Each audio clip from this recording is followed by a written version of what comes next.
नमस्कार। Mutual fund course के इस 10th एपिसोड में आपका स्वागत है। तो आज हम बात करने वाले हैं कि म्यूचुअल फंड स्कीम्स में कैसे इन्वेस्ट किया जाता है।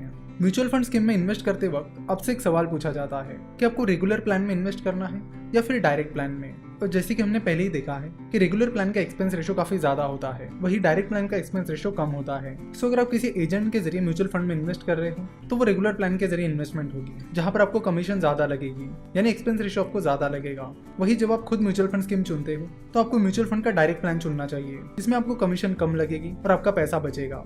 जैसे कि आप यहाँ पर देख सकते हो, SBI ब्लू चिप फंड के डायरेक्ट प्लान का एक्सपेंस रेशो 1.10% है, वही SBI ब्लू चिप फंड के रेगुलर प्लान का एक्सपेंस रेशो 2% है, यानी लगभग डबल है। तो अगर आप डायरेक्ट प्लान के जरिए इन्वेस्टमेंट करोगे तो आपका ये कमीशन बच जाएगा।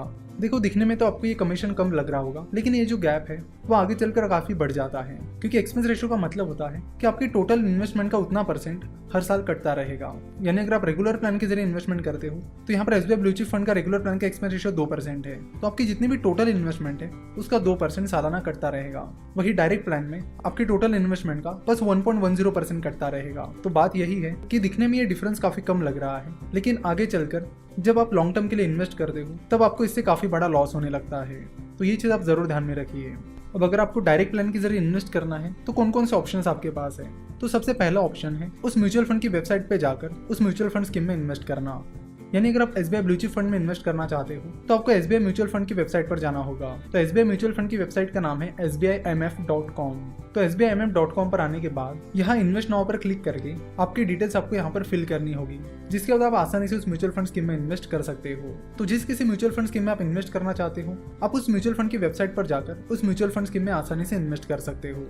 बट इस चीज का मेन डिसएडवांटेज ये है कि मान लीजिए आपको 4 अलग अलग म्यूचुअल फंड स्कीम में इन्वेस्ट करना है और ये चारों भी म्यूचुअल फंड स्कीम अलग अलग म्यूचुअल फंड कंपनीज की है, तो फिर क्या? तो आपको हर वेबसाइट पर जाकर डिटेल फिल करनी होगी और फिर इन्वेस्ट करना होगा। अगर आपके पास ये सब करने के लिए टाइम है तो अच्छी बात है, अगर नहीं है तो उसके लिए कई सारे ऐप्स हैं जिनके जरिए आप आसानी से अलग अलग म्यूचुअल फंड स्कीम्स में इन्वेस्ट कर सकते हो।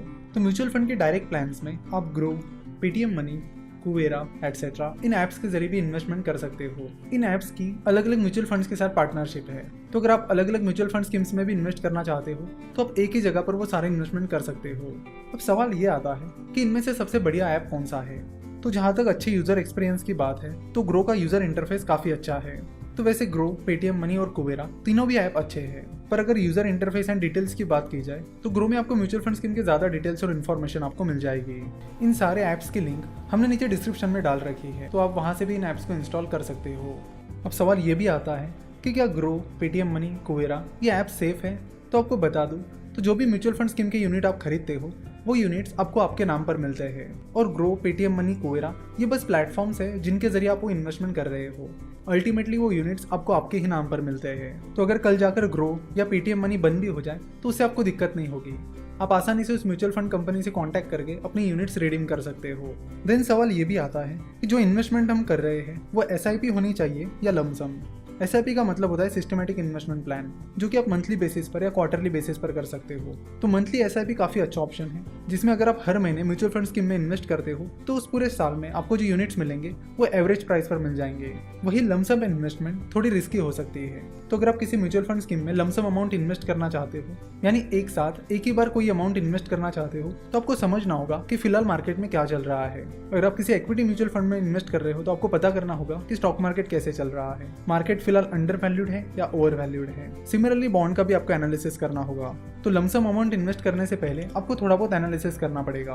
वही SIP में आप डायरेक्टली इन्वेस्टमेंट शुरू कर सकते हो, क्योंकि इसमें आपकी प्राइस एवरेज आउट हो जाती है, क्योंकि आप इसमें हर महीने एक फिक्स अमाउंट लगातार इन्वेस्ट करते रहते हो। तो आज हमने बात की कि म्यूचुअल फंड में कैसे इन्वेस्ट करते हैं। आशा करता हूं कि आपको म्यूचुअल फंड इन्वेस्टमेंट से जो भी क्वेरीज थी वो सॉल्व हो गई होगी। हमसे जुड़े रहने के लिए आप हमें फेसबुक, ट्विटर और इंस्टाग्राम पर फॉलो कर सकते हो। हमसे जुड़े रहने के लिए आपका बहुत बहुत धन्यवाद।